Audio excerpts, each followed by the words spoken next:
بسم اللہ الرحمن الرحیم۔ پیارے بچوں، آپ کے سامنے میں اصغر گونڈوی کی غزل پڑھانے جا رہا ہوں۔ اصغر گونڈوی اصل میں ان کا اصل وطن تھا گورکھپور۔ ان کے والد صاحب قانون گو تھے اور گونڈا میں آ کر کے یہ ملازم ہو گئے تھے۔ یہیں پر یہ رہنے لگے اور اسی وجہ سے انہوں نے اپنے تخلص کے ساتھ اصغر گونڈوی رکھا۔ گھر کے لوگ پرہیزگار تھے، لیکن ان کی شاعری کے اندر تھوڑا سا رنگینی اور شگفتگی بھی تھی، لیکن طبیعت کے اندر تصوف تھا۔ ان کے 2 چھوٹے مجموعے سرود زندگی اور نشاط روح شائع ہو چکے ہیں۔ ان کا کمال یہ تھا کہ ان کے شاعری کے اندر وہی مین 2 چیز تھی، وہ تصوف اور معرفت ان کے مضامین میں حاوی رہتے تھے۔ ابھی آپ کو اس غزل سے ہی اندازہ چل جائے گا، جس کا مطلب آپ سن کر کے محسوس کریں گے کہ تصوف کی شاعری کتنے عمدہ طریقے سے یہ کرتے تھے۔ آلام روزگار کو آساں بنا دیا، جو غم ہوا اسے غم جانا بنا دیا۔ آلام علم کی جمع ہے اور الف لام علم کے معنی ہوتا ہے رنج، روزگار معنی زمانہ۔ زمانے کے غم کو میں نے آسان بنا دیا، شاعر کہتا ہے، وہ اس طرح کہ جو غم ہوا اسے غم جانا بنا دیا۔ یعنی جو بھی غم مجھے ملا اس کی نسبت میں نے اپنے محبوب کی طرف کر دی کہ محبوب سے تو غم ملتا ہی ہے۔ یہاں شاعر کا محبوب کوئی اور نہیں ہے، اس کا خدا ہے۔ یعنی شاعر کا یہ کہنا ہے، یہ ماننا ہے کہ انسان دنیا کے اندر آ کر کے بڑی تکلیفیں اور رنج برداشت کرتا ہے۔ اگر وہ اس بات کو محسوس کر لے کہ یہ رنج و غم تو اس کے خدا نے اس پر ڈالے ہیں اور خدا کو وہ اپنا محبوب بنا لیتا ہے، تو اسے تمام پریشانیاں جھیلنا آسان ہو جاتی ہیں، کیونکہ محبوب کی طرف سے دیا جانے والا غم جو ہے انسان کو جھیلنا بلکہ اچھا لگتا ہے۔ میں کامیاب دید بھی محروم دید بھی، جلووں کے ازدحام نے حیراں بنا دیا۔ اب اس شعر کو ہی لے لیجئے، اس کے 2 پہلو ہیں۔ شاعر کہتا ہے کہ میں محبوب کو دیکھنے میں کامیاب بھی رہا اور محروم بھی رہا۔ کیوں؟ اس لیے کہ جلووں کے ازدحام نے حیراں بنا دیا، اس کے حسن کی بھیڑ نے، یعنی بہت زیادہ حسن نے میری آنکھوں کو چکا چوندھ کر دیا۔ دوسرا مطلب یہ ہے کہ اللہ تعالیٰ کی تمام تجلیات کو انسان دیکھتا ہے، لیکن بصیرت کی نگاہوں سے نہیں دیکھ پاتا، اس کی گہرائی تک نہیں پہنچ پاتا۔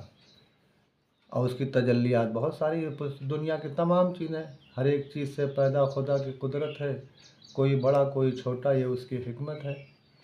اللہ تعالیٰ نے جتنی چیزیں بنائی ہیں اس کو غور سے دیکھا جائے تو یہ محسوس ہوتا ہے کہ ہر ایک چیز میں اس کی قدرت شامل ہے اور الگ الگ کاریگری اس نے استعمال کی ہے جو انسان کر ہی نہیں سکتا۔ اور یوں بھی اگر تجلیات کی بات آپ کرتے ہیں، سورج چاند ستاروں کو دیکھ لیجئے، یہ اللہ نے کیسے بنائے ہیں، ان کو دیکھ کر کے انسان کی عقل دنگ رہ جاتی ہے۔ یوں مسکرائے جان سی کلیوں میں پڑ گئی، یوں لب کشا ہوئے کہ گلستہ بنا دیا۔ یہ خالص محبت کا شعر ہے۔ شاعر کہہ رہا ہے کہ محبوب کے مسکرانے سے ایسا لگتا ہے، ایسا جان پڑتا ہے کہ کلیوں کے اندر جان پیدا ہو گئی ہے۔ اور جب محبوب نے اپنے ہونٹ کھولے یعنی بولنا شروع کیا تو جیسے پورا چمن ہی کھل اٹھا ہو۔ اے شیخ وہ بسیط حقیقت ہے کفر کی، کچھ قید و رسم نے جسے ایما بنا دیا۔ شاعر کہتا ہے، اے شیخ، دنیا کی حقیقت کفر پر مبنی ہے، یعنی دنیا جو بنائی گئی ہے یہ انسان کو گمراہی کی طرف مائل کرنے کے لیے بنائی گئی ہے۔ دنیا میں انسان آ کر کے گمراہ ہو جاتا ہے۔ کچھ قید و رسم نے جسے ایمان بنا دیا، لیکن اگر انسان نے اپنے اوپر کچھ قوانین نافذ کر لیے جو شریعت نے بنائے ہیں، تو اسی شریعت کے بنائے ہوئے قانون کے مطابق زندگی گزارنے کی وجہ سے انسان صاحب ایمان کہا جاتا ہے۔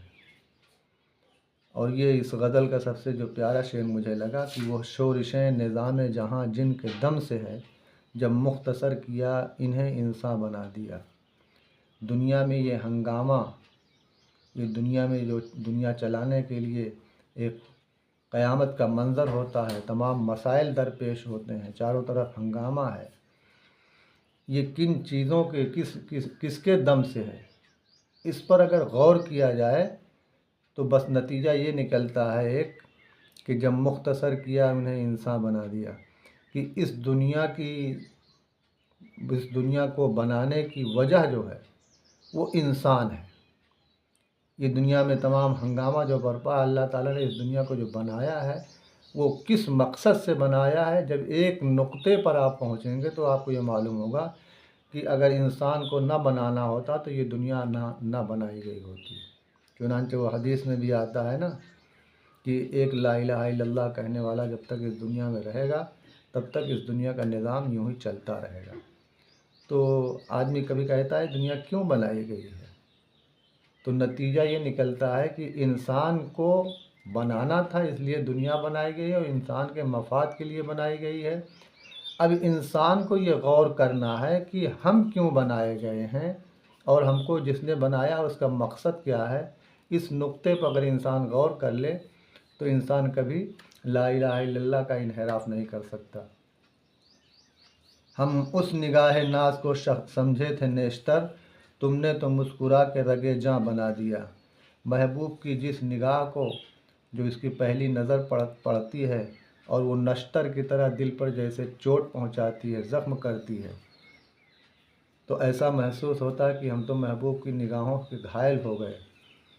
لیکن حقیقت یہ ہے کہ جب وہی محبوب مسکرا دیتا ہے تو وہ اتنا عزیز اور پیارا بن جاتا ہے جیسے انسان کی شہ رگ۔ اس کا ایک دوسرا مطلب یہ بھی نکلتا ہے، شاعر کا پتہ نہیں کیا مقصد ہے، کہ اللہ تعالیٰ جب کسی بندے پر مہربان ہوتا ہے تو اس کی ہدایت کے لیے اس پر کوئی تکلیف ڈالتا ہے۔ جیسے ڈاکٹر نشتر سے کسی پھوڑے کو چیرتا ہے تو ایسا جان پڑتا ہے دیکھنے میں کہ یہ بدن کے اوپر ایک زخم طاری کر رہا ہے، لیکن نتیجہ اس کا جو نکلتا ہے اسی زخم کو پیدا کرنے کی وجہ سے انسان ٹھیک ہو جاتا ہے اور وہی اس کا علاج ہے۔ تو اللہ تعالیٰ جب کسی بندے سے خوش ہوتا ہے تو اس کی ہدایت کے لیے، اس کو اپنی طرف متوجہ کرنے کے لیے اللہ تعالیٰ کوئی نہ کوئی پریشانی اس کے اوپر ڈال دیتا ہے، لیکن وہی پریشانی اس کی بخشش کا سب سے بہترین ذریعہ بنتی ہے۔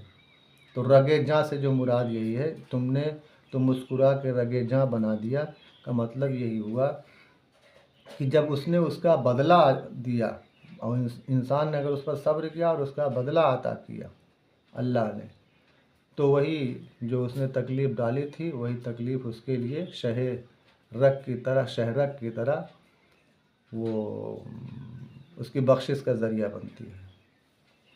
سوالوں کے جواب۔ آلام روزگار کو شاعر نے اپنے لیے کس طرح آسان بنایا، پہلا شعر ہے، بہت واضح طور پہ میں نے سمجھا دیا ہے، اس کو ریپیٹ کر کے چاہے پھر سن لیجئے گا کہ انسان جو ہے دنیا میں اپنے غم کو اگر آسان بنانا چاہتا ہے تو اس کا طریقہ یہی ہے کہ وہ یہ سمجھ لے کہ اس کا خدا اس کا سب سے محبوب ترین محبوب ہے۔ اس کے اوپر اگر کوئی تکلیف ڈالنے والا ہے تو وہ خدا ہی ہے، اور خدا اپنے بندوں سے بہت پیار کرتا ہے، اس طرح اس کو غم جھیلنا آسان ہو جائے گا۔ کامیاب دید اور محروم دید کی وضاحت میں نے کر دیا ہے کہ انسان محبوب کو کتنا بھی دیکھ لے لیکن اسے لگتا ہے کہ ابھی تو دل بھرا نہیں، تو لگتا ہے کہ دیکھا بھی ہے اور نہیں بھی دیکھا ہے۔ اسی طرح اللہ تعالیٰ کی قدرت کا نظام بھی ہے، انسان دیکھتا ہے لیکن اس کو گہری نگاہوں سے، بصیرت کی نگاہوں سے نہیں دیکھ پاتا۔ جلووں کے ازدحام سے شاعر کی کیا مراد ہے؟ تجلیات، حسن کی تجلیات، محبوب کی تجلیات، اللہ تعالیٰ کی بنائی ہوئی تمام چیزوں کی تجلیات، اس کی قدرت۔ شاعر نے محبوب کی مسکراہٹ کو کس چیز سے تشبیہ دی ہے؟ تشبیہ اشبیہ کی ابھی میں نے وہ بتایا نہیں ہے، آپ کو لکھ کر کے ہم دے دیں گے۔ تشبیہ کہتے ہیں کسی چیز کو کسی چیز سے مثال دینا۔ اب اس میں آپ خود تلاش کر لیجئے کس چیز کو کس چیز سے مثال دی گئی ہے۔ یوں مسکرائے جان سی کلیوں میں پڑ گئی۔ محبوب کی مسکراہٹ کو شاعر نے کلیوں کے کھلنے سے تشبیہ دی ہے کہ کلیاں کھلنا، گویا محبوب کا مسکرانا جیسے ایسا ہوتا ہے، ایسا لگتا ہے جیسے کلیاں مسکرانے لگی ہوں، کلیاں کھل گئی ہوں۔ تشبیہ، استعارہ، تلمیح، یہ ساری چیزیں جو ہے اور الفاظ کے کو جملوں میں استعمال۔ بسیط کے معنی ہوتا ہے پھیلا ہوا، بچھا ہوا۔ شورش معنی ہنگامہ، مختصر معنی تھوڑا، گلستہ معنی چمن۔ جملوں میں استعمال کرنے کے لیے یہی کافی ہے کہ اس کا معنی معلوم ہو۔